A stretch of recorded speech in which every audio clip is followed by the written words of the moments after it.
To start with, I mean, I know the best way for me is at the beginning. And so when Alex was little, we had a couple of indicators that maybe there were some things going on, but some of his milestones he wasn't quite reaching, and some of them he was just blowing out of the park. And so we would just try to stay kind of patient with things, but then we could just kind of see how things sorted themselves out. But as he got closer to 3, we started seeing more professionals, and Alex ended up with an autism diagnosis.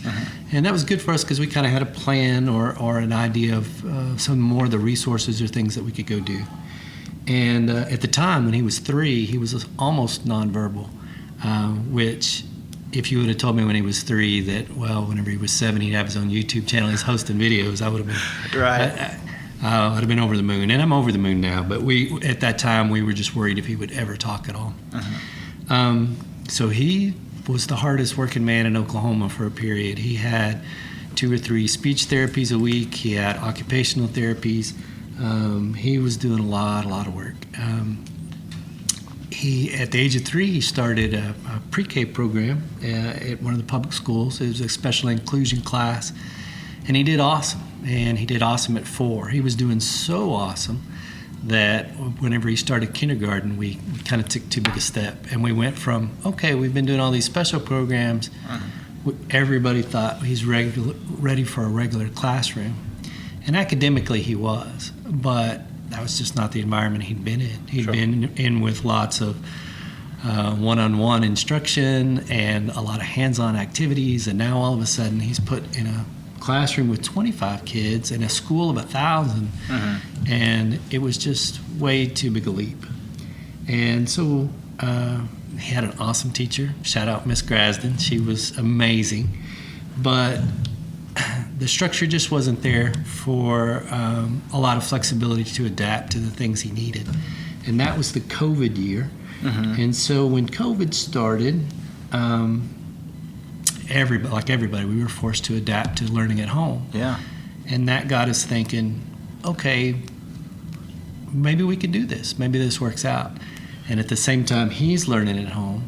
My wife's working from home, and my daughter, who is a teenager in high school, she's trying to learn at home. Yeah. And all of a sudden, our house got really crowded. And so we discovered that we did best if we just got out of the house to go do things.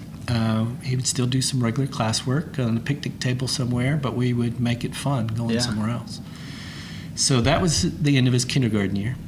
And as first grade came around, we thought, okay, we're going to try this to just stay at home and not go back to public school. And about that time, my daughter got her driver's license. She didn't need me running around.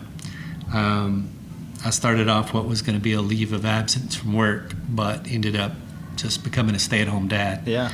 And our plan from the beginning was we're going to hit the road. If we can homeschool, we can do it on the road. Right. So we bought a tent that we could strap to the back of our truck. And as soon as my daughter got her driver's license, I think the next day we loaded up in the truck. And do you remember where we were headed, buddy? We were heading to Montana. Montana. He had it on his list that he wanted to go to Montana. And we thought, well, we're going to do this for 2 weeks. We'll go out on the road and head to Montana.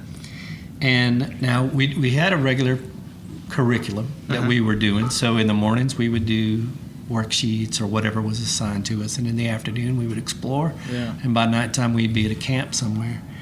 And the day that it really hit me, we were only 3 days into our trip. And the assignment was on volcanoes. It was a science assignment on volcanoes. And we thought we were just going to be driving through the corner of New Mexico on our way to Colorado. Sure. And there's a big sign that says Kaplan Volcano this way.